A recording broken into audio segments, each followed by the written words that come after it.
Just imagine a lush, mountainous Holy Land of Appalachia, free from the plagues of poverty and poor health, where ancient hills bear no scars from extractive industries, and waters run clear from toxic contaminants, where those on the margins are accepted and included, and the smallest, softest voices of creation are heard on earth as it is in heaven. The Catholic Committee of Appalachia was founded in 1970 with this dream of simplicity and justice. Since then, our purpose has been to hear the cry of the poor and respond to it in action. In the process, we realize how much we have to learn from those we have come to serve. As we listen to them, we hear our own stories and that of the planet, indeed, of God's entire cosmos. Individually, CCA members are on the front lines of direct service in the most depressed areas of our region. Together, we expose and work to rectify the root causes of social, economic, and environmental injustices in the mountains. Some of the many concerns which CCA has addressed include poverty, clean water, workers' rights, private prisons, drug addiction, mountaintop removal, and the need for sustainability.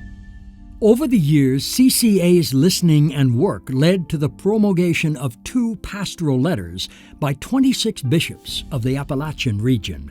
This Land is Home to Me in 1975 and At Home in the Web of Life in 1995. We are now in the process of a first-ever People's Pastoral, which continues our dialogue with the poor and the earth and invites the Church to respond. For almost half a century, each CCA member has been a living pastoral, echoing and rising to the cry of Appalachia and her people. Bishop Thomas Gumbleton of Detroit is proof that you don't have to live in Appalachia to be a member of CCA. He is another friend and advocate of the poor, interested in making sure the Church gives people a voice, whoever they are and wherever they live. I began to be acquainted with the Catholic Committee in Appalachia very early in my life as a bishop. In 1975, they began to organize the writing of a pastoral letter to be written almost in a sense by the people of Appalachia. It wasn't going to be a bishop's letter dictating to them, but rather listening to the people. And if they really spend time among the people, listen to the people, and then share faith life with them, the Church will begin to grow. Let the faith emerge from within and be influenced by the culture of Appalachia so that it becomes a very native church in a sense. Many Appalachians have stories of CCA empowering them, including Renda Keith from Tennessee. Through one of CCA's programs, Renda was able to gather with other mountain women from around the world at a conference in Bhutan. She is an example of the inspiration, motivation, and wisdom we receive when we listen to Appalachia. I was always told that I'll never amount to nothing. It's just a way of life to live in the mountains and be poor and accept the way things was, and that we didn't have a say-so in life. And I did have a voice, I just didn't know where that voice belonged. And I went to Bhutan and just seen a whole different world, and I embraced the opportunity to be there. Whatever we learned there at Bhutan, that if we didn't take it back to our communities and do something with it, then our 17 days across the waters was for nothing. And after I went to Bhutan and I come back, I was working for the children. I started working for the right reasons. I went in to make a difference. In a good old song I once was told, The Exchange Place is one of the oldest historical sites in Tennessee. This is where they exchange goods, changed horses, and changed currency. and I've tried to sing along. I said, God, if you want me here, you'll put me here. I am the caretaker, and I'm a therapeutic day treatment counselor. I say I work with gifted kids because they're pretty unique and they're pretty gifted.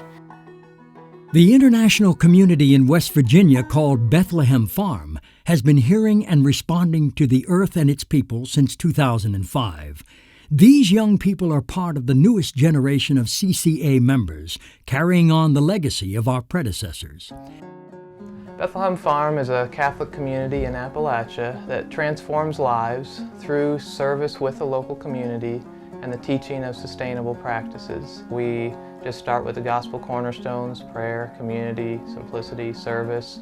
We build on that with Catholic social teachings, and then we look at how we can live that out during the week. We have a full-time live-in intentional Catholic community here of caretakers. The caretaker community hosts week-long volunteer service retreat experiences, and those groups provide a low-income home repair program and labor on our organic farm here.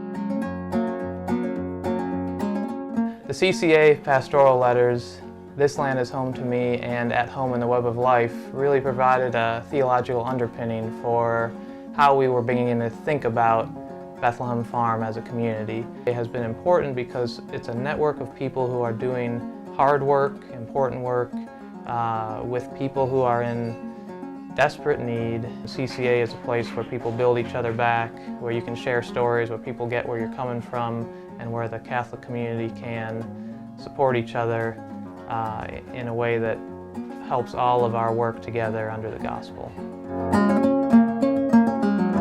Catholic Committee of Appalachia stands in solidarity with the people on the issues that affect them and this land we call home. We are a network of support and spiritual community for those interested in and working for peace and justice. Our website, Facebook page, and Patch Quilt newsletter keep us connected, informed. CCA offers educational tours, talks, retreats, and state chapter meetings. We continue to publish and distribute the 3 pastoral letters, and each CCA annual gathering rejuvenates us for another year's work in the mountains. We need your voice. I'm Sister Anne Marie Quinn, a member of CCA. I invite you to join me in being a voice for so many that need our support, our help. Become a member today. Offer your financial support. Thank you, and God bless. The dream of the mountain struggle, the dream of simplicity and of justice, like so many other repressed visions, is, we believe, the voice of the Lord among us. We are the Catholic Committee of Appalachia, whittling away at injustices in the mountains.